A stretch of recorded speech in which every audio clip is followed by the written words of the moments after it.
अस्सलामुअलैकुम to all of you.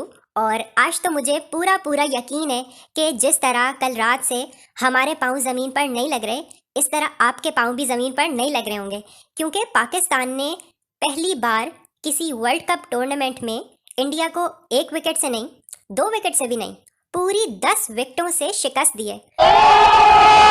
और जब से पाकिस्तान ने इंडिया को चारों शाने चित किया है, पूरे मुल्क में हर तरफ जश्न की तैयारियां शुरू हो चुकी हैं। और मैं कल रात को सोशल मीडिया पे यही देख रहा था कि हर कोई इंडिया वालों को ट्रोल कर रहा है, और अभी सोकर उठा हूं तो अभी भी वही सिलसिला जारी है। हसन भाई तो कल रात को जब मैच देखते हुए खाना खा रहे थे, उनका एक एक निवाला नीचे उतारना मुश्किल हो गया था। और जब पाकिस्तान जीता तो वो फ़ौरन भाग कर अपने लिए, बल्कि हम सब के लिए ही पिज्ज़ा और बर्गर और कोक ले आए थे। क्या बात है। और आज के इस व्लॉग में मैं आपको हारिस भाई के कुछ कारनामों का मंजर दिखाने वाला हूँ। हारिस भाई ने कल रात को दूध उबाल दिया। इस बेचारे का कोई कसूर नहीं। मैंने आपको बताया था ना कि दूध उबालना बहुत बहुत बहुत ज़्यादा जिम्मेदारी का काम है। इसकी इतनी सख्त ड्यूटी होती है जो भी दूध उबालता है, अच्छा, कि इसका पूरा ध्यान रखना पड़ता है। ज़रा सा आपने गर्दन मोड़ी तो दूध फ़ौरन उबल जाता है। कल रात को हारिस भाई, मैं और हसन भाई खाना खाने के लिए डाइनिंग टेबल पर बैठे, और हारिस भाई ने कहा कि दूध चूल्हे पर रखा हुआ है, कहीं ये उबल ना जाए।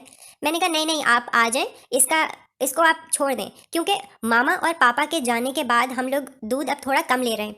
तो मैंने कहा ये उबलेगा थोड़ी। मैंने कल रात को दूध को उबाल दिया था, वो भी नहीं उबला था, तो ये भी नहीं उबलेगा। हारिस भाई आकर मज़े से डाइनिंग टेबल पर बैठ गए। हम तीनों मैच देख रहे थे और पीछे से दूध खामोशी से उबल गया।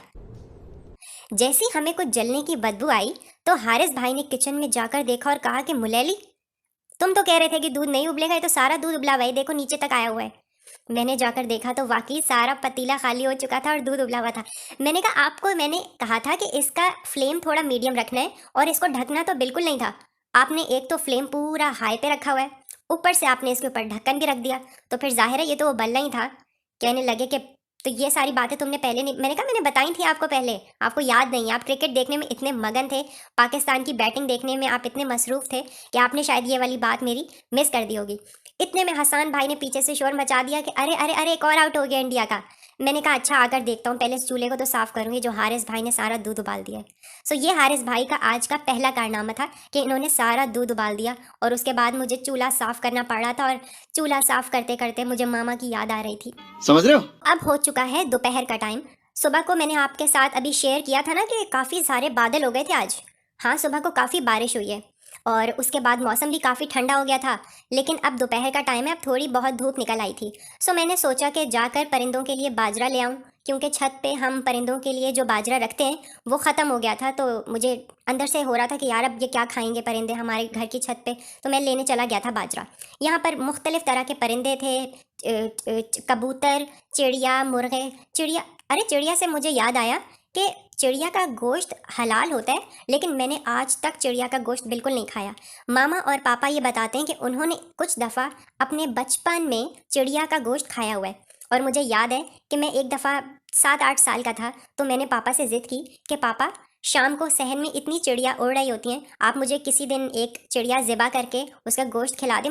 मुझे अंदर से क्यूरियोसिटी हो रही है कि इतनी सी चिड़िया के अंदर से क्या गोश्त निकलता होगा और उसका क्या जायका होता होगा। पापा ने कहा कि आज शाम को 4 बजे जब मैं ऑफिस से वापस आऊँगा तो हम चिड़िया को पकड़ कर ज़िबा करेंगे, ठीक है? ठीक है। शाम को जब 4 बजे और पापा आए तो पापा ने एक तौलिया उठा लिया और एक चिड़िया हमारे घर के वॉशरूम में पहले से ही आ गई थी, उसको पकड़ने की कोशिश की, लेकिन वो चिड़िया फुर्र करके वहां से भाग गई। ये क्या बात हुई? और उसके बाद मैंने कहा पापा ये क्या, आपने चिड़िया को फरार होने दिया? पापा ने कहा कि हाँ वो भाग गई। मैंने कहा तो अब दोबारा कोई चिड़िया पकड़ेंगे?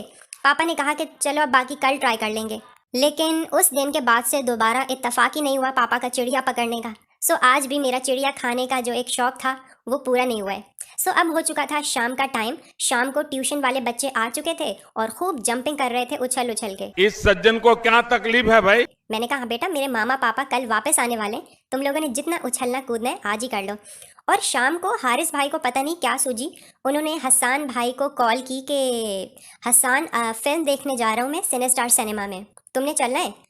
इन लोगों ने कल भी सिनेमा का एक चक्कर लगाया था, लेकिन कल वो फिल्म रिलीज ही नहीं हुई थी। आज ये लोग दोबारा पता करने गए तो फिल्म तो आ गई थी, लेकिन हसान भाई ने कहा कि मुझे तो अभी ऑफिस में बहुत काम है, मैं नहीं आ सकूँगा।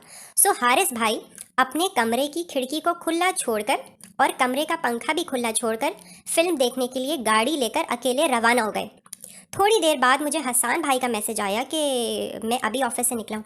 मैंने कहा आप तो हारिस भाई के साथ फिल्म नहीं देख रहे? कहने लगे नहीं, मैं तो हारिस भाई की कॉल आई थी, लेकिन मैंने उन्हें बता दिया था कि मुझे बॉस ने नहीं आने दिया। मैंने कहा अच्छा, इसका मतलब है वो अकेले चले गए। कहने लगे हाँ हो सकता है। नहीं सारुण के यहाँ कुछ तो गड़बड़ है। थोड़ी देर में मुझे बाबा की कॉल भी आ गई। उन्होंने कहा कि बेटा हारिस से बात करवा। मैंने कहा बाबा वो घर पे नहीं, वो तो सिनेमा का टिकट लेकर मूवी देखने गए हुए हैं। इतने में हसान भाई की दोबारा मुझे कॉल आ गई और उन्होंने कहा कि मुझे नज़र आ रहा है, रक्शे में हूँ मैं, कि तुम घर की तरफ बहुत बिजलियाँ चमक रही हैं। मैंने कहा बिजलियाँ चमक रही हैं लेकिन बारिश नहीं हो रही। लेकिन थोड़ी देर में इतनी तेज़ बारिश होना शुरू हो गई और हारिस भाई के कमरे की जो खिड़की खुली रह गई थी उसमें से ढेरों ढेर पानी हारिस भाई के रूम में एंटर हो गया। Oh shit! और मैंने कहा कि ये लो। और पापा ने मुझे कहा कि बेटा हारिस घर पे नहीं है, आप उसके रूम की खिड़की बंद करो और पोछा लगाकर सारा कमरा साफ करो। सो मैंने कहा लो भाई, अब ये नया काम फैल गया मेरे लिए। ये देखें हारिस भाई के कमरे की खिड़की अभी तक टपक रही है, एक एक कतरा नीचे गिर रहा था। हालांकि मैंने पोछी लगाकर सारा कमरा साफ तो किया था, लेकिन दोबारा से पानी निकलना शुरू हो गया था। मैंने कहा ये तो दोबारा पूरे कमरे का हाल बिगाड़ देगा। हारिस भाई थोड़ी देर में वापस आ गए थे, लेकिन मुझे यकीन था कि हारिस भाई जब अपने कमरे में वापस आएंगे तो उनको तो इस बात का पता भी नहीं चलेगा कि उनके ना होते हुए उनके कमरे में कितना सैलाब आ गया था।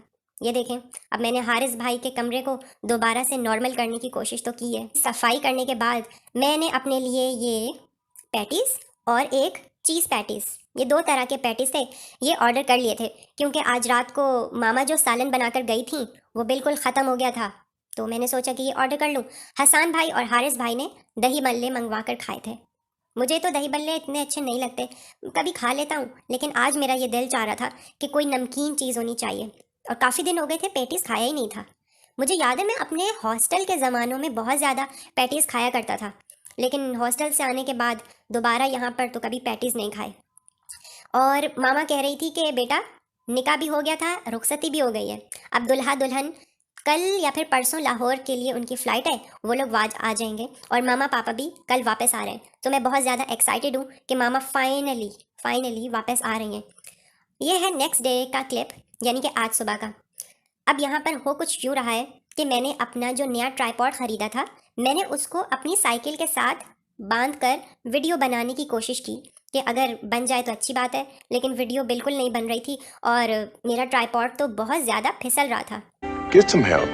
मैंने कहा नहीं भाई नहीं, ये रिस्क तो मैं नहीं ले सकता। कहीं ऐसा ना हो कि मेरा फ़ोन नीचे गिर जाए और वीडियो बनाने के चक्कर में मेरा हज़ारों का नुकसान हो जाए। तो फिर मैंने कहा कि छोड़ो। और इसी के साथ मेरा आज का ये व्लॉग होता है क्लोज। अगर आपको ये वीडियो अच्छी लगी है तो इस वीडियो को लाइक करें, नहीं। लेकिन मेरे चैनल को सब्सक्राइब ज़रूर करें और मैं आपसे नेक्स्ट वीडियो में मिलूँगा। खुदा हाफिज़।